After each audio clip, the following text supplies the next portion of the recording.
There's one thing that makes me come alive when you're by my side. Forget everything together with me when that weary table rolls. Play that movie. I want you to smile. Shut out all the worries, dream away for a while. The look you had in your eyes back then will pretend it's 85 again. Play the tape, make me feel like I'm home.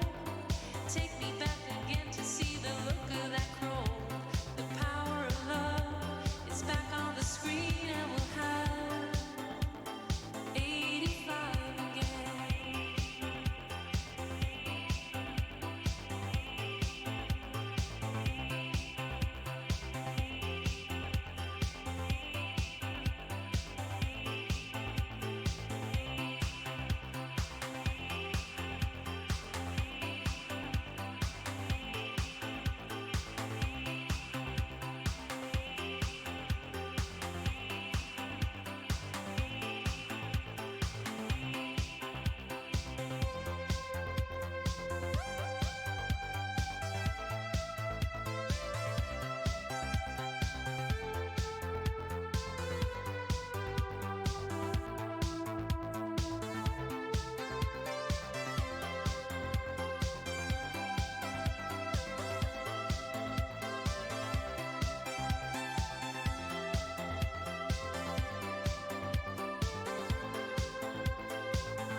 Play that movie.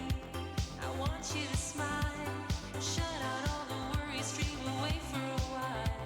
The look you had in your eyes back then will pretend it's 85 again. Play the tape, make me feel like I'm home. Take me back again to see the look of that crow. The power of love is back on the screen, and we'll have 85 again.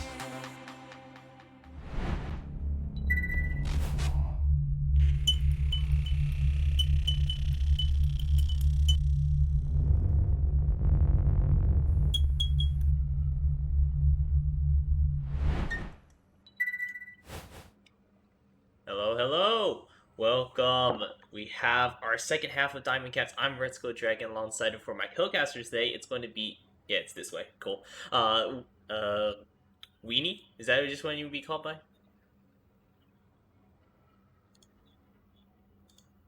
Oh. Ooh. Okay. I think I have an idea. Alright, yeah. So anyways, now you can hear me. Sorry about that. Let's make sure I'm not still deafened. It's because of my dang macros I had set up so I can mute everything. But anyways, we're here with Diamond Cat, with the second half of it at the very least. And I'm Resco Dragon alongside my co-caster today is going to be Weenie. And for today we have it's going to be Snake versus Your Poopy for our first game here. It's actually going to be a requested game. So we might have to see something nice and spicy coming up. And then our second game is going to be the My Little Pog Champs versus the I don't know how to say your name, so I'm just going to say ISU JV team. So without any further ado, let's just go ahead and jump right into these things. So you want to go ahead and introduce these teams to us? Yeah, absolutely. So on the blue side, we do have Snake with Tindies playing Riven in the top lane, XSI on Udyr in the jungle, they have 50 Shades of Blade in the mid lane on Yasuo, and Paragon and Potatoes God bot with Jin and Karma. And then on the red team, we have Your Poopy with Royal Decay in the top lane with Volibear, Hecarim in the jungle being played by Asesh, SKT Ezreal playing as Cassidy in the mid lane, and CKG and Strike Black in the bot lane on Kai'Sa and Blitzcrank. So this looks like it should be an exciting game, especially since it was specially requested, and I'm looking forward to seeing how it goes. Yeah, I'm really interested as well. It looks like we're actually going to be starting off with a little bit of 5 stacking from both sides. We see that Your Poopy decided to opt in for the top lane, thinking that Exercise over there trying to do his blue buff. While we're seeing there, we're seeing over on the side of Snake, they're stacking bot side, thinking they're just going to try to invade down here and try to get for the red buff. But Looks like they're not going to be catching anyone out just yet. No wards are put in place other than by the side from your poopy. So we'll just have to see if either of these teams will be able to get any info out of this early game little warding and whatnot. Yeah, it does look like both teams here are just going to end up going back to their jungle and essentially start the game off regularly. Obviously, they did get a pretty good ward on the side of your poopy to get a little bit of vision if Udyr does invade top side. But other than that, both teams will be mostly blind to the jungle and just be starting this like any other regular game. Starting as any other regular game here, we're seeing some pretty typical picks you would think this pick up here. Kai'Sa's pretty strong right now, same with Jin. Just because their Gale Force builds are just really good right now. Like the executing damage that the Gale Force gives, as well as the extra mobility is just super useful for both those champions. So no surprise that we see them there alongside of the junglers, Hecarim and Udyr, both very dominating. While speaking of dominating, Tendies is just doing the work over on the World Decay, but pretty even trade overall. Yeah, I'm interested to see how this top lane goes, as now there is a fight going bot lane. Exhaust burnt there, but it looks like nothing really going to happen from it. But Tendies is known for his Riven play. He's pretty solid on the champ, and when he goes teleport ignite, you know he's going to be looking to make some aggressive plays throughout this game. Yeah, we saw this just last week as well. He decided to take on the teleport ignite, and that was very potent. How we saw he was essentially carrying his team for that game. He really brought them back because of it, and bring it right back again. We see Riven played by Tendies once again with the TP Ignite, not opting in from Flash because you really want to have that lane dominance of having TP option so you don't miss any minions or EXP, and then they Ignite in order to really punish or still have that strong laning phase. But first, now we're going to see possibly a gank coming in for the top lane. Asesh does go in on over the Tendies. He does get a double knockup, almost actually picks up the kill there, but unfortunately not enough damage there. Ignite did go down, but I'm not exactly sure if it was on Asesh early on or if World Decay ate that one. By body blocking, just like covering the enemy champion by that, and Tendies just couldn't get it onto him. Yeah, that was honestly exactly what they need to be doing on the side of your poopy, is trying to punish Tendies for not having flash. Once you get a little bit later in the game, his no flash really doesn't make a difference because of how much mobility Riven has and the low cooldowns on it. So being able to get an early kill on him really does get the little bit of punishment they can and help give Volibear some breathing room in the lane while getting Heck an early snowball. Yeah, Hecarim getting an early snowball is going to be very important in here. So you already picked up the Sheen, sorry. Picking up the Sheen already, so that means we'll probably be seeing either Triforce or Divine Sundry here. While, wow, Shades of Blade doing quite a job. Wow, Flash auto attack into the Ignite in order to pick up the kill onto SKT Ezreal. Really well done there. Ooh. Yeah, that was very well played by 50 Shades of Blade, and SKT Ezreal just didn't respect that early Yasuo damage. That's something that Yasuo is known for doing, is being able to go aggressive in those early trades, while Kassadin is obviously wanting to just farm up and try to survive until late game. Yeah. With Cassidy even taking the electrocute, seems a little questionable here, but now SSI over in the top lane, seeing if you can pick up a kill hero. But, oh, World Decay. That E does a lot of damage there, and gonna have to respect that just a little bit, Tendies. And see if he was able to get on out of there. Now, gank in the bot side is seeing to make anything happen, but nope, it looks like they just have bot control instead, which means they can go for a dragon, perhaps. Yeah, it looks like Asesh definitely could turn that into at least some early dragon pressure. So your Poopy does have that option there. And I really sympathize with Tendies after that play. I feel like I died of Volibear's E all the time, underestimating its damage. So it just comes out, and even early game, it did so much to him there. I really thought he was going to live and survive that trade, but ends up going 1-for-1 for World Decay.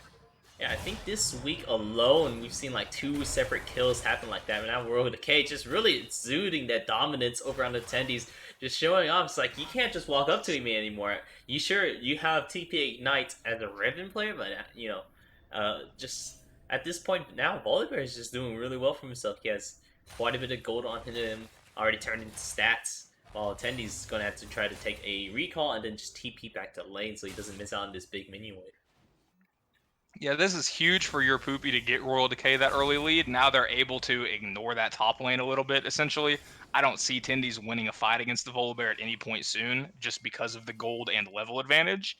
You see Royal Decay getting that Bramble Vest as well as a Kindle Gem, so now he'll be looking for trades and looking to punish Tindy's even further in the next few minutes. Yeah, but we're going to be seeing a scuffle coming out in the mid lane here. A gank first over by Asash. He's getting in there deep, but Exercise is actually hiding in the bush and able to pick up the kill. 50 Shades of Blade gets another one for himself. Wow, now we're moving our attention over. At least should be moving our attention over bound to the dragon side if the camera wants to, because we're going right onto that. Oh, Paragon needs to be careful here. He's going to get knocked up. I don't think he will be necessarily punished that harshly. Able to get some good damage off, but man. Top lane having a little bit of scuffle as well. Tendies does still have his Wind Slash available, so the World Decay does need to be careful of that. The shield is going to be helping him, and the final fight in order to beat down Tendies. Ooh. Yeah, that fight was pretty well played by Tindies. He was able to dodge the Volibear ult going in, but still, just with the advantage that Royal Decay has had, barely too much for him. That would have been a huge kill onto Tindies, but now he's 0-3, and Royal Decay just keeps getting a bigger and bigger lead on the top half of the map. Yeah, barely indeed. So now we're seeing a pretty somewhat even sort of split here. Royal Decay having a little bit of that kill pressure for his team, while over on the other side, for Snakes, they have 50 Shades of Blade, which is a Yasuo having 2 kills. Pretty scary. He already has his Berserk Greaves, so that means his Q cooldown is actually decently lower. It's not the maximum 1 second 33 1 and 33 second 1.33 seconds. You know, very short cooldown, but it's not just there yet. Pretty short nonetheless, which is going to help out a lot of this laning phase. Between laning phase, here comes Etsasai looking for a gank over on the bot lane. Potato's God is doing his best in order to try to support Etsasai in order to do a lot of damage. Etsasai is doing quite a bit though, but the flash is going to come out from Strike Black. Wow, that was some pretty big burst over onto CKG, and now Strike Black is going to be just shot down by the Curtain's Call there. Double kill in the bot lane. Yeah, that fight was huge on the side of Snake, just because they were able to get that Udyr kill, obviously, and get Jhin a kill. And Blitz getting the kill bot lane really doesn't make a huge difference. If you're going to give a kill to your Poopy, Blitz is absolutely the one you're wanting to pick them up. So now they're able to shove this wave in and deny CKG quite a bit of experience moving forward. Yeah, and being able to design that serious experience means that he will be able to really push for a little stronger lead, even if it doesn't mean necessarily a kill lead. Wow, it looks like Vintage Blade is going to be going on that. Really nice timing on for the ulti so he can get that last little bit in, but now he's going to get ganked in the mid lane. He's going to go ahead and land the Tornado over onto Strike Black, but he's just going to be burned down thanks to Red Buff and Red Smite. Etsasai did try to help out, but it looks like he's just going to be pulled right into the fight while he's trying to make an escape. Ulti from Ashes is going to be moving Etsasai further away from his tower. It looks like that's just going to be the pickup for Asash there. Ooh. Yeah, that was definitely not what you want to see from the side of Snake. XSI gets there just a little bit too late trying to help, and it's essentially what happened to SKT Ezreal. Ezreal went too aggressive, thinking that Asesh was a little closer. He ends up dying, then the exact same thing happens with Hecarim ending up getting even more kills, and Hecarim's going to be a huge problem throughout the rest of this game. Definitely, he is quite the scary champion. He does opted in for the Phage Rush rather than Conqueror. Still really good rune to pick up here because he do so much damage. Tendy's, speaking of damage, he's going to be able to just shut down the bear there thanks to the Wind Slash of his ultimate. So, nicely played. Might be the way to get back into his lane. Yeah, that was a great trade for Tindies, and with him getting that shutdown gold, it does put the lane into a pretty decent position for him. He's definitely down in gold still, but might be able to push into Royal Decay and fight moving forward. Ooh, Paragon's getting real low, but good guy Strike Black is going to be able to take up a lot of these tower shots. CKG still gets low, but Herald will be dropped down here a little early, but nonetheless, it's still going to be a nice one. They want to make sure they get the gold out rather than just the entire tower down. But maybe they will still be able to pick up a good amount of these turret plates. Got 2 already, but I don't think the third one will be going down just because there's so many champions in this bot lane. Yeah, not able to completely finish the tower, but they're able to get that plate gold onto Heck and Kaisa and continue trying to snowball this bottom half of the map to see what they can do. At this point, your Poopy's really just wanting to try to get Heck and Kaisa ahead enough that they're able to stop the bleeding from mid lane and let Kassadin get to a point where he comes online as well. Yeah, Kessin is that strong late game champion. They did take away the Rod of Ages, so he's not necessarily the strong, like the uber scaling sort of laner he is, or he used to be. But now going into this getting top lane first, before I go ahead and finish my thought, they're just going to be poking him out a little bit. Not really going to be able to do a lot of damage against all that armor, since this is a full AD team, essentially full AD team over on the Snake side. Yeah, Royal Decay was able to just walk away from that gank. Really, he's still over half health, didn't get hurt too much at all. Oh, sorry, I just kind of blanked out there. I just watched Blitzcrank just walks all the way towards the Jin there and knock him up, pick up the kill. For HS was even there, but oh man, yeah, Paragon's going to be caught in a sticky situation and unfortunately unable to get out of that one. While but in top lane, just more trading back and forth, just a little bit. Yeah, I feel like Tindies and Royal Decay are always hitting each other every single time we look up there. And this is what happens when you have a fed Hecarim on the bot side, is Jin really wasn't overextended by any means. You know, he was just barely out in front of his tower farming and gets killed by Heck like it's nothing.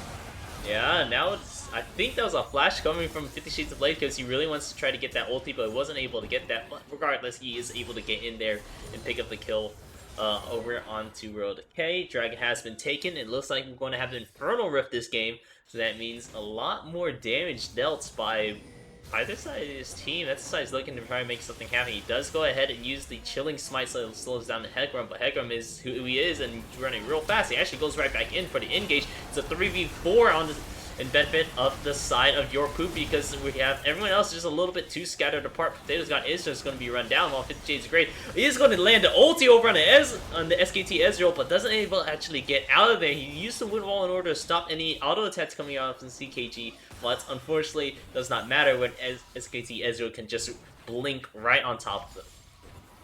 Yeah, that's a huge play for your Poopy. They're able to get that double kill onto the Kassadin, and now he'll be looking to come online like we were just talking about a couple of minutes ago. So at this point, they have a huge Hecarim, a pretty fed Kassadin, and a Kaisa who's not fed but has been farming very well. And they're going to be really tough to deal with throughout the rest of this game. It'll be interesting to see how Snake plays the rest of it as far as splitting versus grouping, and how they try to handle the problem that will be Kassadin and Hecarim. Yeah, and this is just one of the problems they had with picking this team. You know, Tendies is a really strong Riven, but 50 Shades of Blade, I'm assuming, is just a really good Yasuo, seeing that he picked Yasuo as well as last week. So this means you have a pretty AD heavy, and not only just AD heavy, but auto attack heavy team. So these plated steel cap boots, no longer Ninja Tabbies, rip the Ninja Tabbies. They just get so much value if you build that item, seeing how much like auto attack and AD damage is just built over on the Snake side. So your Poopy, in theory, has a pretty good chance at this game. They're already running away with it with a little bit, seeing that they're at 2k gold, but this doesn't mean that it's all lost for Snake, seeing that now looking for a gank in the bot side. XIV is running it down through, seeing if he can get the stun over on CKG. CKG is actually using the Gale Force in order to get out there. Another stun goes down, but unfortunately no follow-up is able to come through, so it looks like that's just going to be the end of that kerfuffle. Yeah, that was really well played by Strike Black to help CKG survive that gank, just staying on Udyr and helping CKG walk away. Yeah, speaking of helping, you see Asesh is in the top lane now looking to pick up another kill on the Tendies. Tendies trying to do his best, but he's just going to get Goomba stomped on by Royal Decay. Yeah, this game is just an absolute bloodbath. I feel like every 10 seconds there's another fight happening, as right now we see 50 Shades of Blade diving Strike Black. Yep, and Paragon is able to pick up that kill thanks to current call. So, what? And maybe even first tower here? No, the first tower already taken by your Poopy on the bot side. They're just returning this tower's favor. Yeah, so now the bot lane is completely open. What I imagine these teams will look to do in the next few minutes is send their bot laners to the top side and basically let Tindies and Royal Decay switch their focus and their farming onto the bottom side of the map, where they're able to shove the lane in a little bit more and get some more vision control as well as ability to run away. Yeah, perhaps it would be a nice play to do because then you focus your attention a little bit over to this top side. There is no scuttle to be taken right now, so maybe that's not what they're looking for since they already taken down that. Dragon is spawning up here in about a minute, so it's possible they still go to keep their ADCs maybe in the mid lane rather than the top lane, so they're able to rotate for that fact. But for now, it looks like we're actually going to be seeing some rotations over to the mid lane, like I said. Possibly for that dragon spawning up here in about a minute. Yeah, it does look like both these teams will most likely slow things down just a little bit until that Drake comes up. I imagine we'll see your Poopy just look for a catch with the Blitzcrank where they follow him around, get bush control, and see if they're able to get essentially a free kill before the Drake comes up and make it much easier to secure. Yeah, your snake really does need to try to make find a way to go around that and maybe get some picks on for themselves, because right now they have to deal with this 5-in-1 Hecarim. He's quite the monster as he is right now, and right now they need to maybe make something else happen. Strike Black is going to be running through. Asesh is going to be getting that devastating charge, using the ulti in order to try to get out of there, while SKT Ezreal is going to be meeting up on the other side, gets stunned up by XIV, sorry. Tendi's coming in for the flank, able to get a two-man knockup and then two-man stun on two different people, and then Strike Black able to pick up the kill onto the Tendy. So right now it's a man down advantage, or man down for Snake, and they still lost that mid lane tower as well. Yeah, it looks like your Poopy should be able to get this dragon for free. The Udyr might try a steal, but it is looking like he's just going to go farm Krugs and say, hey, we'll give you second Drake. We're not too worried about it right now. So your Poopy is able to just continue getting these small victories by opening mid up as well as securing that Drake. And you see their gold lead is only at about 3,000 right now, but with that Infernal Drake and the map control they have, it does seem like it's leaning towards their favor right now. Speaking of gold leads, let's go ahead and check out where these gold leads lie. Looking over at the gold charts, we're seeing about 1k difference over in the top lane. In Junk, we're actually seeing almost a 2k gold difference, practically 2k gold. And then seeing a 1k gold difference in favor of Snake, thanks to Yasuo. And then in the bot lane, it's going to be evened out once again because of the ADC in favor for your Poopy, having about a 1k gold lead. And the supports, about the same. They're supported. Yeah, sports are usually pretty even unless one just gets, a ton of kills from something random early in the game. But across the board, it does look like Snake's saving grace at this point really is 50 Shades of Blade. So they'll want to play around him, see if they're able to use Yasuo's strengths to get back into this game and get into a position where they can win it. Yeah, he should be working towards his Infinity Edge right now. I'm pretty sure that's what you build second over on Yasuo because he gets that increased crit chance anyways. So if he is able to, it looks like 50 Shades of Blade is looking for a pick right here. Strike Black is going to be rooted up. Woodball on top of the Last Whisper is able to pick up the kill over on a Strike Black. Woo. Yeah, just a pretty simple catch there. Strike Black goes a little bit too far forward looking for vision control. They're able to use the Jhin route to secure that kill. And now it looks like XSI is immediately going a little bit more aggro and seeing if they'd be able to do anything else following that with Blitzcrank off the map. Yeah, they are able to secure the Scuttle Crab as well, so Ace just doesn't have his smite available, so he wasn't able to necessarily do that. With 50 Shades in the area, they are exerting a little bit more dominance, even though they lost all their towers on this bot side of the map, including mid lane. So, or at least the outer ones. So, it is harder for them to step up. But thanks to Shades of Blade being in a pretty comfortable position for himself as a Yasuo player, he's doing quite well and providing some of that pressure that his team needs, where you have to be careful where they could just rotate over onto you and maybe get another pick like they just did with Strike Black and was essentially unpunished. Yeah, he's really just trying to do whatever he can to get some breathing room over to his bot lane and his top lane. If Tendies is able to farm up and maybe just scale a little bit, then Tendies can start joining in fights and become the huge problem that we know he can be on Riven. We see he already picked up the Gore Trigger here. I know previously that you don't go Gore Trigger first as Riven, you did Ravenous Hydra. But I think maybe with some of the changes, especially to Omni Heal that they've done, a lot of the nerfs, so they opted in to go ahead and go for the Core Drinker, where it's a lot more useful. While Potato Guys is going to be hooked in here. He's still alive somehow thanks to his shielding along with Mantra, but now we're seeing that Asesh is still not relenting. He's going to go right into it along with SKT Ezreal, getting quite a bit of damage off, but 50 Shades of Blade, even though how fed he is, he's unable to 1v4. He's going to go falling down. Triple kill for Asesh. Yeah, the Yasuo isn't quite big enough to be able to carry that fight when they have to play it off of a catch on to Potatoes God. And now it does look like your Poopy is going to be able to secure this Baron after a 3-0 fight.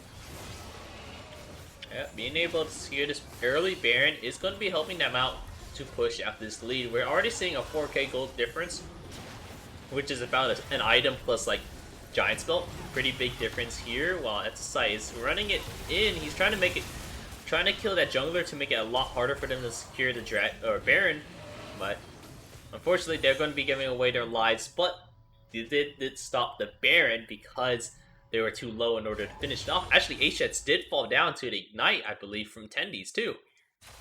Yeah, they did end up losing 2 members there just to kill Asesh, but I think it was definitely worth it. They were able to get the Hecarim shutdown onto Tendies' Riven, as well as stop that Baron play, because without Hecarim, it just becomes way too risky for them. It is quite risky, especially because you don't necessarily have to sustain against the Baron as you do normally with a jungler, just because they have that a little bit of healing built into their junk item that disappears later on into their smite. But for now, we'll be looking towards this dragon, which both junglers will be up. Everyone is here, and it is going to be a fight for the ages, because if Snake lets your Poopy takes this dragon, that means they're only one away from getting the soul, and that's a very awkward position to put yourself in. So fighting for this dragon could be equally as important, or possibly they're just going to be looking for maybe ways to make sure that they're scaling and make sure that they don't get this fork dragon. Yeah, I think it's pretty interesting that they didn't contest that dragon, just because I get, they are behind. They would probably lose a 5v5 fight for the most part, but they did have 5 members up. And now by giving that third dragon, they're essentially saying, hey, we have to contest the next one no matter what. If the next fight is 4v5 or 3v5 even, they're going to have to trust XSI to be able to attempt a steal so that they're not just giving an Infernal Soul away for nothing. Yeah, Tornado alongside the Blitzcrank Cook are all going to miss, but now they're going straight onto Stride Black, who stepped up a little too far forward. SKT Ezreal is able to maybe make it out of here, but here comes the dot damage coming out of SSI. Not going to hit the stun because he knew that he was just going to go blink on over. Just going to get some nice chip damage over on the SKT Ezreal. Tendy's going right on in over on the CKG. 50 Shades of Blade able to get the last breath over onto both targets, and now that's 2 shutdowns over for the Yasuo. SSI down in the backline a little bit. He is trying, or not necessarily backline, but in the jungle, being caught out around by Asesh. He's able to get out of there. Tendy's looking to maybe make something else happen. Able to get some quite big damage off. Tendy's going to be resetting his Q, so then he'll have that available for later. SSI is able to get the stun off. Both the Hyperum and Volibear ults are used. They're in the last stand. Strike Black is here. He is using his ulti as well in order to try and maybe make something happen. But there comes the ace from Snake here. Ooh. Yeah, that's just the power of numbers, and it started out with a fantastic play by Tendies' Riven being able to get a knock-up onto CKG and SKT Ezreal for 50 Shades of Blade to get that Yasuo ult onto them. As soon as they were able to get that, the rest of the fight becomes so much harder on the side of your Poopy. With Asesh is very fed, and Royal Decay is extremely tanky, but when it's 2v4 like that, there's not much he was able to do. Yeah, and of note for the Yasuo as well, he did hit his power spike, got that IE, so he is quite strong for himself. They're looking to take this dragon, but oh, over the wall, Tendies gets the knockup, followed by 50 Shades of Blade, the duo, the dream duo, coming down in, picking up yet another kill so they can scare this Baron for themselves. Yeah, and this is something that we kind of mentioned earlier, putting their comp into a hard spot, just because they do have an AD top and AD mid. But you can really tell, even though Tendies fell a bit behind in the early game with a few ganks, they're both so comfortable on their champs. All of these fights, you can tell Tindies and 50 Shades of Blade are on the exact same page, and the other team, Your Poopy, really isn't respecting the Riven third Q into Yassault combo, as now SKT Ezreal's been caught by it twice in a row. Yeah, and quite unfortunate with that as well. But nonetheless, we're going to be moving on forward. And it seems like the momentum is over onto Snake's side, seeing that they're now at the 3k gold lead. They have essentially one item plus a nice passive effect, whatever it may be, of a whatever gold right there onto them. 50 Shades of Blade might be caught out here with a sesh, but but the rest of the gang from Snake is here. CKG actually using the 100 what is it, Killer Instinct in order to get over there. Now Asesh is running down XSI. I can't remember the exact name of all these abilities, but able to get out of there, while Tendis looks like he's trying to still duke it out with World Decay, but you can't necessarily lose that. Watch out for the nice, using the dash in order to get out of there. He learned from the first time. Yeah, Tindies isn't making that same mistake twice. And that is a huge play on the side of Your Poopy. They're able to catch out 50 Shades of Blade, and he is so much of the team on the side of Snake right now that Your Poopy has this, 20, 30-second window where they can try to get vision control, try to reestablish the map, and get their lead back, or at least tie it up. Yeah, looks like we are going to be looking for a little bit more prep. They're going to go ahead, take their resets. It is 50 seconds till Dragon spawns. Around 50 to 40 seconds is really where you want to take your recalls, because once you finish your recalling and start walking there, you'll make it just in time for Dragon to spawn up a little bit, a few seconds beforehand, so you can get some warding in. But your support already right there, Strike Black, is making a little bit of death push for himself. He's waiting for his team to get on over here, but I think has a little bit of a ward, so then the enemy team so he can scout out on where the enemy team is and make sure his team has a little bit of advantage in terms of vision gain. Yeah, now you see both teams are grouping up as 5 as Tindies is coming down from the top lane because he had reset just a minute ago. So now both these teams will just really fight for vision back and forth, see if either of them can get a pick. Although Your Poopy definitely has more of a pick-based comp with the Blitzcrank. Yeah, I feel like so. The pick-based comp is quite strong, but XIV is going right in. He's doing what Udyrs does best and just running on in there. Unfortunately, Dragon does go over to the red side, but here comes everyone else. Paragon is able to get quite a bit of damage off, but SKT Ezreal is just going to blow him right up. 50 Shades of Blade is here, able to pick up the kill over on the CKG, and now it's A2B3, but it's going to be the carries from the side of Snake. They're looking to try to make something happen. Ooh, able to pick up the kill onto SKT Ezreal. A-Sesh is over here. Ooh, able to pick up the kill over on to 50 Shades of Blade. Now it's a 1v1 with Tendies and Aces.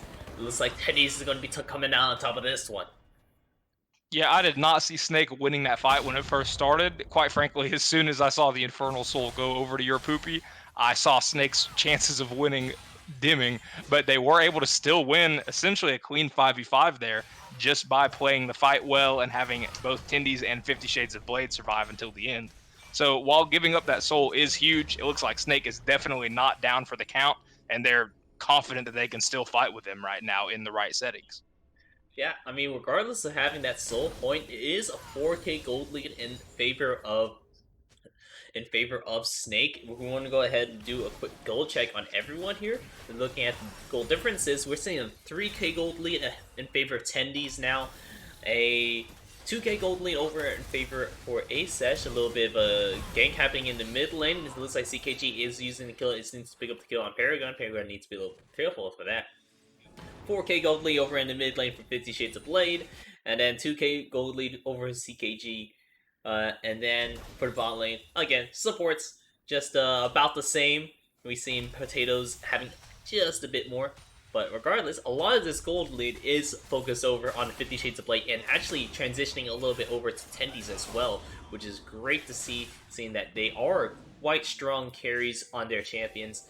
So hopefully, maybe we'll see a quite, not necessarily 1v9, but maybe a 2v8 game here.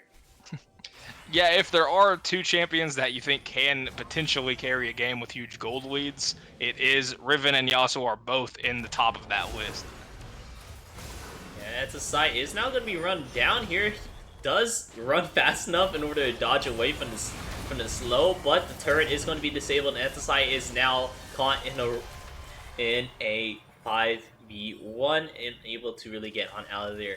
So that is one pick down over for Snake, and now it's going to be a 4v5 in terms of team fighting power. They don't have Ethicide now in order to try to get really on top of CKG in order to get the stuns off that Udyr usually loves, but we'll just have to see. Ults already ults are ready, I should say, from both sides. Seeing here to go and try to go for an engage over on the Royal Decay. Now he does able. Oh, he's actually going to be able to get out of there. Nope, never mind. I should really keep my mouth shut. There he goes with the Wind Slash, able to go down. Paragon is able to pick up the kill over the Strike Black.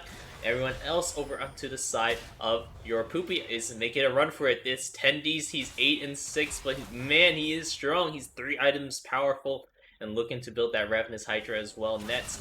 So let's see. Yeah, it was absolutely huge that Snake was able to keep them from taking that inhib there, and now they don't have to worry about super shoving, and they're able to keep pressure equal across all lanes as objectives are starting to come up with Baron and Elder soon.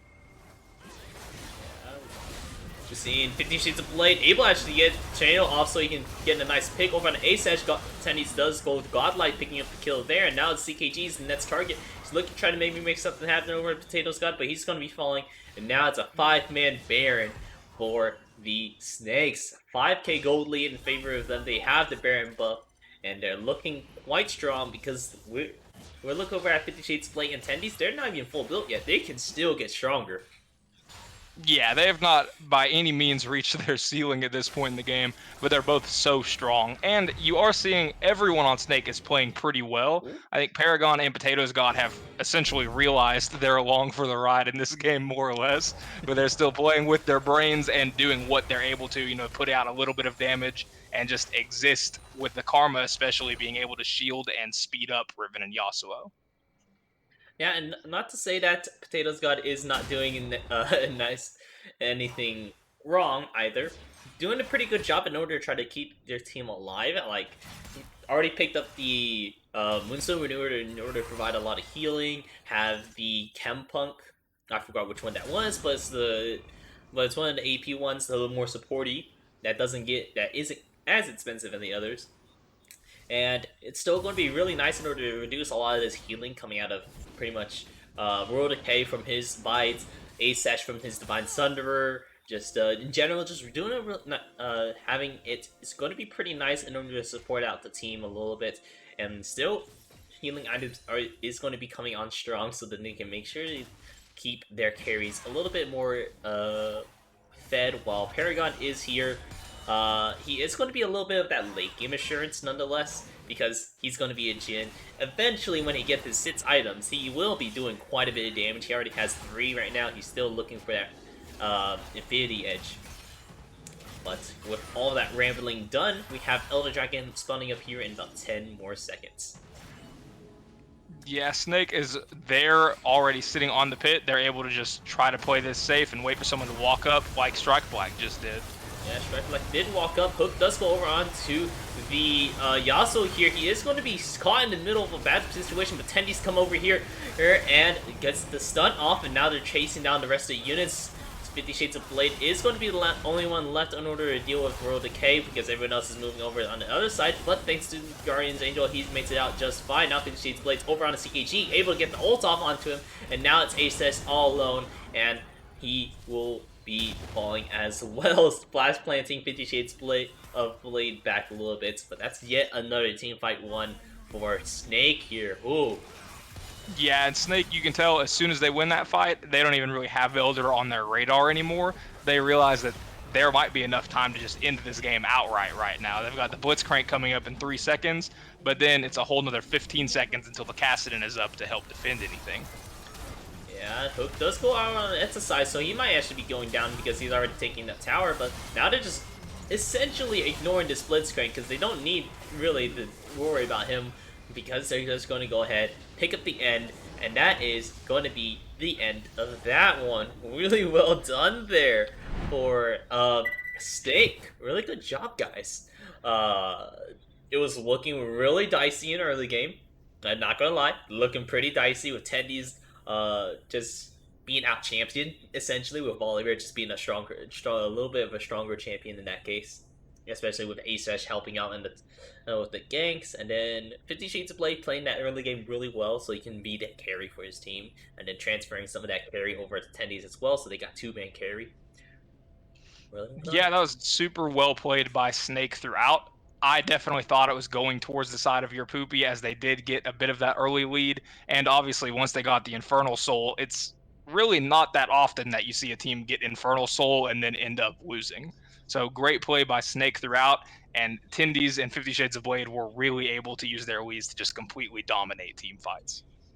Yeah, so that is our first game. We're going to be taking a quick break while I go ahead and set up for the next game here, and which is going to be My Little PogChamp versus the ISU JV team. So don't go anywhere. We'll be right back.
And we're back again. Sorry about the music. I keep forgetting that that just plays music that doesn't unmute us. I had to do that manually. But anyways, we're back. We just saw a great game with Tendies and 50 Shades of Blade. Like, for the most part, about 50 Shades of Blade. And then eventually Tendies, whenever he came online, doing a great job at pulling out a comeback for Snake versus your Poopy there. But now, let's just move on into this next game of My Little PogChamp versus the ISU. Man, I keep hitting that button. I really should just disable that button whenever I'm doing these. But yeah, versus the ISU JV team. Okay, yeah, and on the blue side, we do have My Little PogChamp. They have Mitofu in the top lane on Camille, 2004 Lexus GX470 in the jungle on Hecarim, mid lane Hokage in the mid on Kassadin, similar to what we saw last game, and Chimichangas and Piplup in the bot lane, playing Kaisa and Morgana. Then on the red side, we do have G&E ISU JV with Hankster 2002 in the top lane on Volibear, Riddy playing Sedge in the jungle, Sudden Carnivore on Orianna mid, and High Legacy and Sharp Otter 6 in the bot lane with Misfortune and Lulu. Yeah, some pretty nice team comps coming out from both sides. I mean, pretty strong champions nonetheless. I think Sejuani's a little bit weaker right now. I don't exactly remember. I think it's a lot more aggressive junglers that are in meta right now, i.e. Hecarim and Udyr, maybe one other. Camille, pretty strong top laner. Volibear, we've seen that a lot. Just really good in general. So pretty strong meta picks up here, especially with like Misfortune plus Kaisa also really strong in meta. We'll have to see how well these teams play out to their comps though. What do you think about these team comps? Yeah, these, like you mentioned, are definitely more meta comps than we saw in the game before this, with the one exception being Riddy on the Sejuani. But really, with somebody that has as much CC as Sejuani, she's always going to be kind of decent. No matter how her numbers look, just the amount of utility she can bring more than makes up for her low pick rate and her numbers being a little bit on the low side. I am interested to see how this game goes, just because both teams look like they scale very well. So I really think it's just going to come down to if either team can get an early lead and try to keep that pressure up and just hold on to the lead throughout the game. Yeah, definitely so. It is going to be quite interesting to see how that all works out here with Lady Hokage taking out a pretty bad trade just because he's not level 2 just yet. Is opting in for the fleet footwork, which is one of my preferences whenever I'm playing Caston. He needs that little bit of sustain for whenever you're doing in laning phase. Gives him that little bit edge over of your opponent in order to try to stay in lane a lot more without needing to use all your pots. Yeah, I see a lot of Cassidans opt in for Electrocute if they're in a lane where they might be able to go a little bit more aggro in the early game, or if they think they might just get camped by their jungler. But against the Orianna, with the amount of just obnoxious poke she has in lane, she would be able to push him out pretty easily. So I definitely agree with taking Fleet and just getting that little bit of sustain to help you survive the laning phase. Yeah. Unfortunately, you don't scale as hard as you used to just because they took out Rod of Ages, so you don't have necessarily that option. But nonetheless, it is going to be quite a good champion to scale up with. Caston is always one of those nicer ones. While looking over in the mid lane here, we're looking at a collapse over on the Hecarim, but right now the directed camp is actually just going to be focused on the bot lane. There it is. Oh, never mind. It was just showed us a clip of it and then right back into the bot lane. Yeah, the directed cam decided that it wasn't a huge deal, whatever was going on in the mid lane. You did see Hankster get early pressure in top lane, get his wave shoved in so that he was able to go down and just help pressure for the crab as it was coming up and help Riddy be able to secure it. Yep, and now we're seeing Dragon's going to be spawning up here in a minute. Scuttle Crabs have already been taken by each respective jungler, so no need to worry about that, no need to fight for pressure in that terms. But with Dragon spawning up here in about a minute, I imagine that we're going to be seeing a little bit of, more aggressive things happening with Lady Hokage already using his TP so he can get in lane or back to lane faster. So then he can make a response over to the dragon if they want to try to go for a really early drag. Yeah, I imagine both teams here are just planning on letting top kind of be an island. Camille and Volibear, just let them deal with themselves, kind of farm, fight each other, do whatever they want, but really focus on seeing if they can get either the Misfortune or the Kaisa ahead, as well as get some early dragon pressure and see if they can get an advantage that way. Yeah, and that's not to say that Camille or Volibear can't necessarily carry a game. Camille especially is a really good one, but if you want to focus a little bit more over on this ball lane, just because there is that dragon spawning up soon, while you still have 3 minutes until that Herald coming out. Answer, wow, great trades coming out. That E does so much damage, giving you the shield too in order to just get the favorable parts of all of that trade. Yeah, that is a brutal trade for Camille, going to force him to go back here. But like you mentioned, Camille absolutely can scale and become a 1v9 champ, similar to the Riven that we saw last game. So it's not going to be ignoring her in the sense of, oh, she'll be useless, but more in the sense of she can get fairly strong either way. So just focus, see if you can help your bot lane and what type of control you can get on that half. Piplup is going to be pushing up just a little bit here in order to stop a lot of these bats, so they have a little bit more time in order to try to push in these waves and cause them to miss some of these minions. Really nice done there. A little macro, a little bit of macro, just small differences it makes in order to try to get some smaller leads to accumulate larger ones. For now, Yeah, just gonna be absolutely. And it does look like there is a pretty substantial CS lead on the side of My Little PogChamp right now. The fact that Cassidon's been able to stay even with Oriana up 2-6 is huge for him, as well as you see Hecarim is up a couple of camps on Riddy. So it's only an 800 gold lead, but at 6 minutes, 800 gold is not nothing. yeah, that's almost a whole giant spell if you want in terms of tankier stats. I guess that is a chain vest instead. I'm pretty sure that's what. Anyways, it is going to be a dragon taken up by the JV. I'm just gonna call him JV. The whole name is too hard.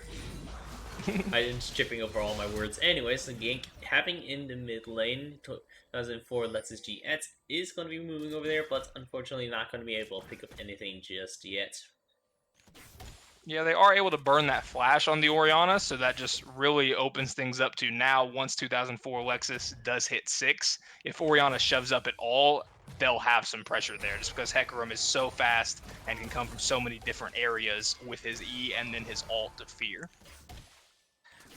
Yeah, he is around level 6 points, so those are things he has to worry about. But for now, it looks like there is a little bit of a hovering we see from Riddy. Did already get some power drop. Wow, there comes the ulti already. Devastating Devastating charge already also coming out over on the Southern Carnivore. But Riddy is here in order to try to make a try to return on that. Ooh, mid lane Hokage just going to get his ankles broken off a little bit by Southern Carnivore, but I don't think he'll be able to get out of there.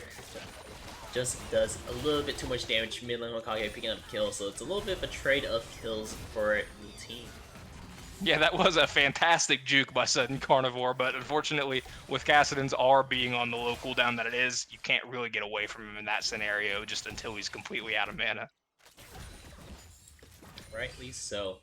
Now we're looking over on to this top side where Herald is spawning up here. That is a pretty important objective to look for, just because that it is pre 14 minutes. Herald always does true damage, and it does the damage of 2 plate warp. So if you can get a lane pushing out pretty well beforehand, you can get some pretty good pressure down. But 2004 Lexus GX is here in the bot lane, already using his charge to push away the Lulu. Oh, Riddy is able to land the Glacial Prison over on the Piplup, pick up a kill for himself. Mid lane Hokage picking up a kill in the mid lane, however, in time. But now back in the bot lane, we're seeing a 3v2 scenario, and it's not in the favor for My Little PogChamp. So just going to be falling down there. Riddy actually staying alive through that. He took a tower shot. I thought he was about to die, but looks like they are able to survive thanks to the Triumph. I'm going to guess. Yeah, that was absolutely huge on the side of ISUJV. Riddy has done a great job of countering all of these Hecarim ganks. He's just getting there a little bit after Hecarim and has been able to turn around multiple fights now, getting that kill mid earlier and then making that bot lane go heavily onto the side of ISUJV. Yeah, able to get quite ahead now. We're seeing a little bit of the gold leads are shifting. We're seeing over on the ISU JV, we have about a 2k gold lead, which is not exactly a full item. Maybe if you go for one of the cheaper Grievous Wounds items, really nice utility. Doesn't feel that bad to build, nowadays because they made it cheaper. But with the gold lead is shortening just a little bit, just because it is fluctuating in ways one way or another. A lot of this gold is over focused onto mid lane Hokage, which is nice because he's a Gaston. Yeah, that is one thing that's definitely good on the side of My Little PogChamp is Riddy has 3 of ISUJV's 4 kills. And while, Sejuani getting gold, being able to get tankier, always a good thing. you definitely want your gold to be on your carries much more so than your full tank jungler. Yeah, you can definitely snowball leads a little bit more. Well, speaking of snowball, it looks like Piplup is going to be picking up that kill thanks to the Tormented Souls? One of the two. 2004 Lexus GX 470 is unable to pick up the kill or pick up the Grump, but he looking for a little bit more, but he's going back off. It is a Sejuani with the Mythic built, so don't necessarily want to mess with them too hard because of the item disadvantage. Yeah, the Sejuani is going to be super tanky. Like we've mentioned, she does have those 3 kills. So that is an advantage, is she's able to make those pretty aggressive plays, knowing it would be pretty difficult for them to really punish and be able to kill her for it. Now, moving on over. Do still have the Herald up, Dragon spawning up soon. Nice ult into the charge for 2004 Lexus. Able to pick up the kill there over on Sun and Carver. Man, names are hard. Orianna there. Able to pick up yet another kill for himself. So evening up the kill score for both teams, but still at a slight loss just due to CSing in the top lane. But gank is coming out in bot lane. 2004 Lexus GX 470 is running it in through the Lulu, but oh no, the exhaust over on the Chimichungus is going to be causing him to not pick up the kill and falling there, as well as Piplup dying to the bullet time. Now mid lane Hokage in the bot lane, he tried to use his TP in order to help him out, but unfortunately it looks like he's just going to be caught out himself, unable to get out of there, and falls down to high legacy. Now Midofu is going to be trying to maybe make something happen in this top lane as well. Maybe he can turn things around for his team as well, but it looks like Hangster is going to be using his ulti in order to turn the tides a little bit. Headstrike ultimatum does come out as well from Midofu, able to get the little bit of tanky shielding he gets. Using the hookshot to get out, however, because he's not going to be wanting to fight this long-term fight against the Volibear. Yeah, and that's, I feel like now it's been just a minute and a half of straight fighting, but most of that did end up going over to the side of ISU JV. Now the misfortune got absolutely huge from those fights, and we mentioned team comp earlier with the fact that they have Sejuani ult and Orianna ult coming up. Now that they'll have a misfortune ult where she's going to have a completed mythic very soon, they'll look for grouped fights and be able to use that lead as well as their Infernal Drake to absolutely melt my little PogChamp. Yeah, Ocean Rift is here now, so we also have to watch out for all of that healing that both sides is going to be doing. Maybe even an early... Well, once Dragon Soul is going to be acquired, they do need to be looking towards grabbing some Grievous Wounds here, while mid lane Hokage is looking... Ooh, going to be flashing away from that. He could have been quite dastardly if he did not. Getting hit by that shockwave means that he would be stuck in there just a bit longer and having to wait for his ult CD in order to try to make a full escape here. Sharp Alder is even in this mid lane, seeing that they can maybe make something happen on him. Yeah, that was a great flash by mid lane Hokage, just realizing that, you know, he most likely would have died if he had eaten that ult, and if he didn't die, he would have been extremely low and been forced to base and miss quite a bit of XP without having his TP up. Yep. Now he's going to be taking the recall here. He probably has like enough gold in order to try to buy, his full item here. It's going to be the Everfrost Wallet, 24 Lexus, 2004 Lexus is going to be covering for him. No one took the Herald before the 14-minute mark, so unfortunately no extra platings for either team. But we're going to go ahead and get right on to this Herald now, seeing that we can still use it as a good pushing tool. Not as impactful as pre-14 minutes, but impactful nonetheless in order to try to get some of this pressure that you need for your team.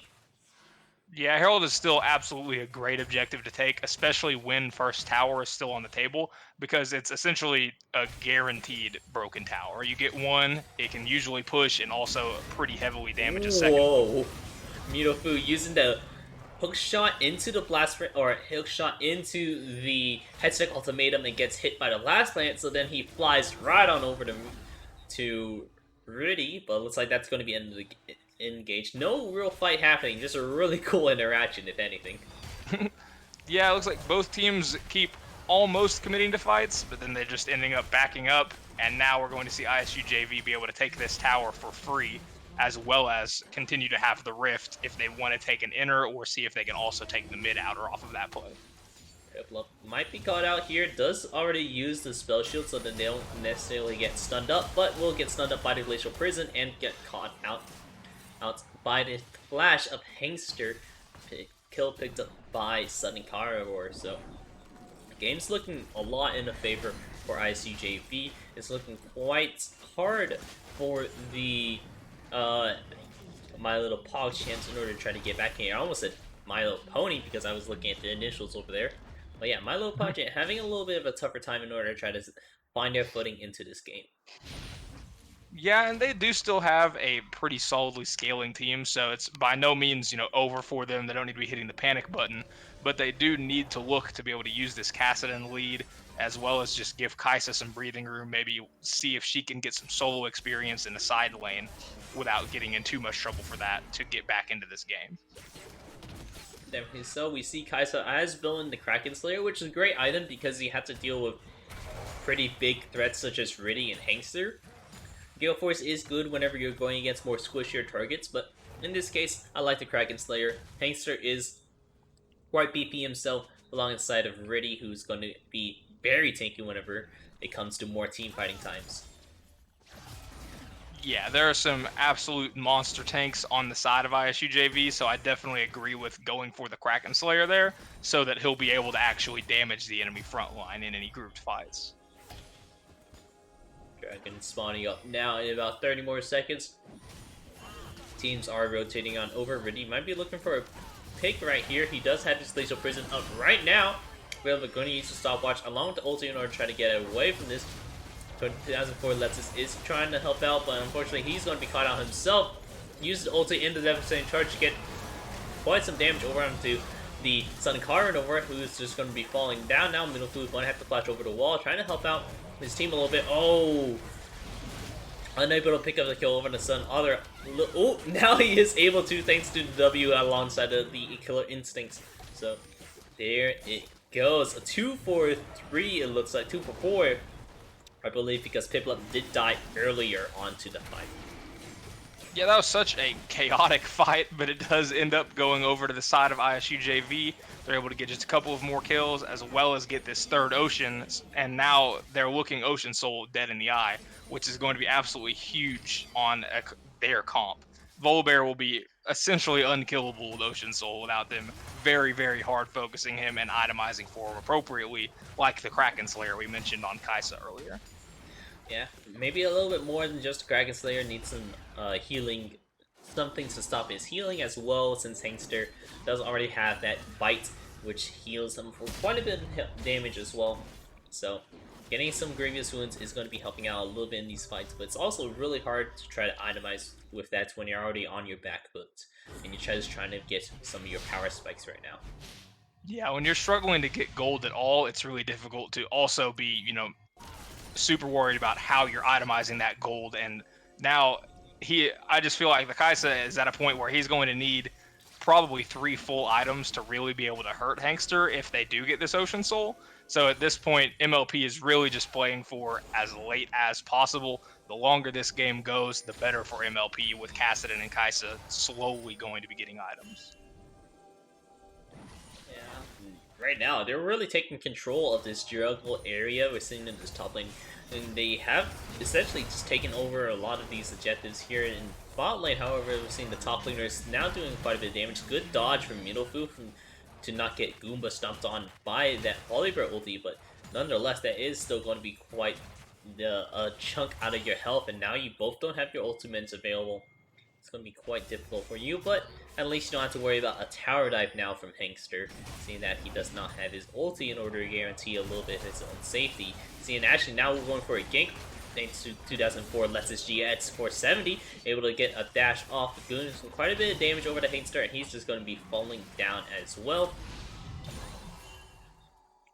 Yeah, that was a great play by 2004 Lexus GX470, just realizing that Volibear had ulted, and he was going a little bit too aggressive there, continuing to shove up for the tower without proper vision. So they're able to just get that catch, get a little bit of gold onto Hecarim, and hopefully be able to turn that into being able to get some breathing room topside and maybe clear out the vision control ISUJV has.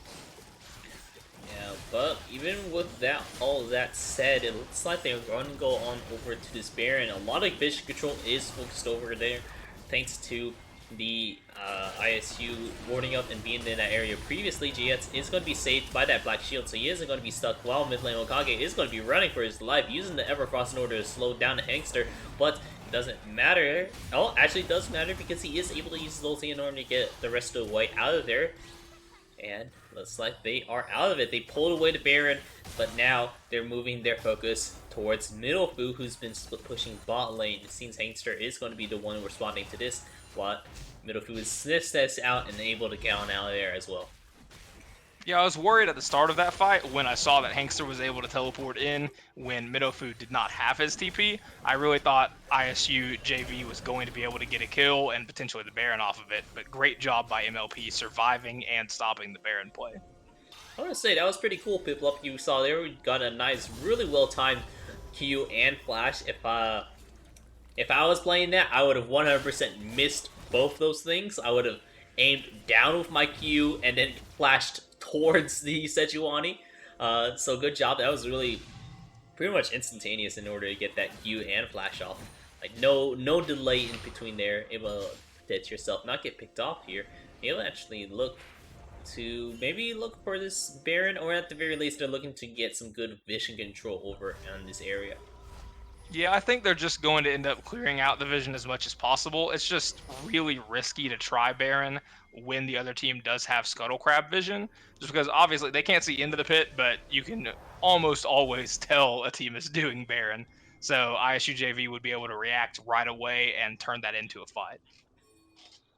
Yeah, but no need to fight because Ocean Soul is on the way here, or at least the objective is on the map. We're seeing that is spawning up soon. Piplup might be caught out here once again because he does not have his classic warding buddy. Unfortunate because, well, actually it looks like everyone else is coming in for a fight. GX is going to be able to get his spear off on quite a few people here, while Middlefu is able to pick up yet another kill. Now Chimichangas is in the thick of it as well. They're focusing their efforts over on the Middlefu rather than over onto Chimichangas. But he's trying his best in order to try to get closer in order to help out his team. Piplup is now rejoining the fight here, but unfortunately unable to peel for his ADC. Here he goes, unfortunately. I'm saying unfortunately a lot, but he's going to be falling, and now the Ocean Soul will be going over to ISU JV. Yeah, I thought that MLP had a shot there when Chimichangas was going completely unfocused, but as we'd mentioned before, Volibear and Sedge were just so tanky that even with the Kraken Slayer, Chimichangas wasn't really doing tons of damage to them at all. They were able to just ignore him, kill the Camille, then turn around and kill him and secure the Ocean Soul. Ocean for themselves, so that means we're already seeing the first bit of Grievous Wounds items built by Chimichangas, so they are going to be prioritizing that as well, but still, gold still pretty far behind in gold terms. Seeing Britty over it now at 2 items, top lane still at 1 item, but I don't believe he's taken his reset just yet now. Bot lane we're seeing for the Misfortune at 2 items, while everyone else again at 1 item. Still looking to build at the second one. Yeah, Hangster got a triple kill in that fight and then stayed in the bottom half of the map and shoved for that tower. So I imagine he's sitting on quite a bit of gold, and we're going to see a pretty huge purchase on the side of Hangster here. Yeah, here it is. There's this Starrett's Gauge, as well as a couple components looking to build yet. I believe, is that the shield? I can't remember what builds with nullifying. Yeah, there are quite a few things that build out of it, so you know he does have a couple of options there. It will be interesting to see what he decides to do for his third item in this game. Yeah, it will be interesting indeed because he has such a strong lead on himself as well. So, but now we're moving again towards this top side of the map. No dragon objective, so no really need to worry about this bot side other than having someone split pushing. But looks like ISU JV will be moving on over towards this Baron, and maybe even under the noses, where my little PogChamp does not recognize. They do have pains coming out here, so they might have snuffed it out right now, but it's a little too late. Looks like Red Team is going to be able to get 5-man Baron with no contention. Yeah, MLP noticed it just a second too late, so now ISUJV is able to base with the Ocean Soul and with Baron on all 5 members. They'll look to get all of these lanes shoved in and maybe even potentially just full on dive the enemy team if they're able to get a good stun onto them. Perhaps, but now we're moving on over. Seeing scaling has been a little bit slow for everyone. Caston did able to finish, or was able to finish the Archangel staffs now, so quite a big bump for himself. He's at 2 items, pretty good spot. He just needs to be able to maybe make it into this. Maybe make it into a couple more of these deeper items for his team. Maybe pull out the late game carry comeback that we saw with the Mingos did. If you were watching that Platinum conference earlier. Yeah, they definitely do still have a team comp where they're able to win this game. You know, Kaisa and Kassadin, once they get some items, can melt, and then if they are able to get some kills on ISUJV, they would be able to just go destroy towers. It'd be very easy for them to take some objectives and get right back into the thick of this game off of 1 or 2 good fights. Ooh, Milofu is trying to make something happen because 2004 Lexus is here as well as mid lane Hokage, so they're trying to pick up a kill right there. And now that's one person down. One person down that had Baron. And now it's only 4 people left, but Chimichangas has fallen earlier, which means this is a 4v4 against a pretty scary team. Yeah, and ISUJV is able to just take this inhib with no real contention because they do have Riddy, who's absolutely huge, just playing out of his mind this game. He's 3-0-13 on the Sedge, and I mean, just look at him. He's giant and doesn't look like he's going to die anytime soon. Is quite huge. I mean, he hasn't died yet. He's been growing that assist lead, not even just picking up kills. He's giving it to his other laners, which is it's expediting their leads. Looks like TP is coming out of Hamster to make sure this minion whip is going to stay healthy to continue on with this push. I think they have about 30 more seconds left in this Baron buff, and they want to try to maybe make an grab this inhibitor while they're still here with the buff available. Seeing 2004 Lexus is going to be falling back to base as well to try to respond to this push. Maybe try to make a team fight happen here. Baron buff is going to be expired in about 15 more seconds. Just a little bit longer to hold out here, but ISUJV is looking very, very strong right now. Yeah, it does look like they'll be able to just continue taking over this game like they are right now in the enemy base. Oh, but there goes High Legacy, caught out by the snare on top of the Everfrost, but now we're looking into the thick of it.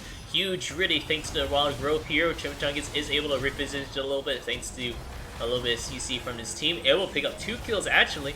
Now we're seeing Middlefood doing quite a bit of damage over onto the Hangster, but Riddy is still alive. What? He's still alive.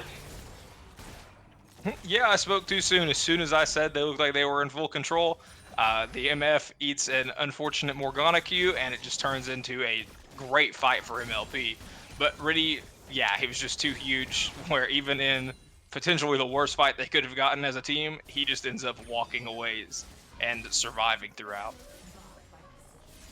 And the great thing about Riddy surviving is that if he was caught out in that later parts of the fight, he would be respawning after the dragon would be spawning up here in its other dragon. So since he did not die, he can go ahead and start getting his team ready for this dragon. And we're already seeing TPs coming out of everyone. Only one they're not going to be there is Hangster, who's spawning up right now. So you'll still get the buff if they do manage to complete this, but we do see that Milo PogChamps has sniffed it out. They are looking to try to respond to this. This 2004 Lexus G4 or GX470 is around the blast plant. He's looking to try to make something happen. He didn't realize he was on a ward. They're actually looking to try to make a fight happen. TP coming in from the lane Hokage, so he's a little bit closer in here. Maybe even going to say thanks for the leash, going to get the snare off, but unable to stop him. Looks like Elder Dragon has been stolen by the red team. They're going for the one last ditch effort fight. Ooh, Chimichanga is able to pick up 2 before he... Well, actually, he's still in the fight right now. Ooh, Dragon's Breath is going to be picking up just 1 right now. There's 2. Piplup is going to be burned down a little bit. He's trying to make his way out of here. Same with Chimichangas as well as Middlefu. We're gonna take what they can get because they got 3 for 2 there, but these two people are very, very beefy. And they have Dragon Soul, which is, or not just Dragon Soul, but the Elder Dragon. Yeah, that was a great job by Riddy securing that Drake, and now they're looking to still push forward in this game with it being 2v3. Oh, Chimichanga is able to get the execute off, sorry, onto Hangster, and now the last one is Riddy. Will Riddy be able to keep his perfect game? Nope, it looks like he will be falling down to middle food, and now back to defending base in order to try to keep yourselves in here, but your turrets are so low. Yeah, they do finally kill the raid boss there. It's great that they were able to get all of the Elder Dragons off the map. But yeah, like you mentioned, their turrets are so low there on their Nexus. They do luckily have inhibs coming up, but it's still going to be super difficult for MLP to try to push out and make this Baron play or really take any objectives off of it. They'll have to respond very, very quickly in order to try to make sure that they don't just get backdoored here. They're on the Baron here, as well as 3 members over from the ISUJV. The jungler is still not here yet, but Hangster is making his way over in order to make their last-ditch effort. Here comes Desert for Lexus in order to try to make something happen, but unfortunately here comes the insane bullet sign getting a quadra kill. But will he be able to pick up the Penta? There it is! Yet another Penta caught on stream for the Misfortune. I think the first one's on a Misfortune too. No, I can't remember. Anyways, there it is. Pentakill for High Legacy over in this Diamond Chat. And it looks like that's going to be the game right here. TP's coming out. They're just running it down through. They don't even need this mid lane inhibitor because because the bot lane one is still down. Looks like that's going to be yet another congratulations going now over to the ISUJV. Yeah, that was a huge ult by High Legacy. The couple of fights before that ISUJV had lost, they actually had him get caught out pretty early in both of them. So it was huge for him to be able to survive that fight. He Gale Forced out of the Hecarim ult and then just melted everybody with that bullet time. It was looking very close there with Chimichangas already using the killer instincts to get in there pretty deep and maybe pick up a kill, but unfortunately it was only on the Sharp Alder while High Legacy was able to just melt him, as you said. So that's going to be our gains for tonight. We saw Snake versus York Baby Snake edging in on out thanks to the hyper carries that is known as 50 Shades of Blade and Tendies over in that first game. And now in this game, where we just saw a quadra kill coming out of from High Legacy from ISUJV, pulling out a really great win for himself that looked like a start of a comeback, but nonetheless, a really good win for them. So those are our gains for tonight. I've been Let's Go Dragon. He's been Weenie. And have any words before we go ahead and send them off? No, we had 2 fantastic games. Both of them were super interesting and exciting throughout. Had a great time. Hope everybody who watched enjoyed it as well. All right, so we'll be heading off now. Bye-bye.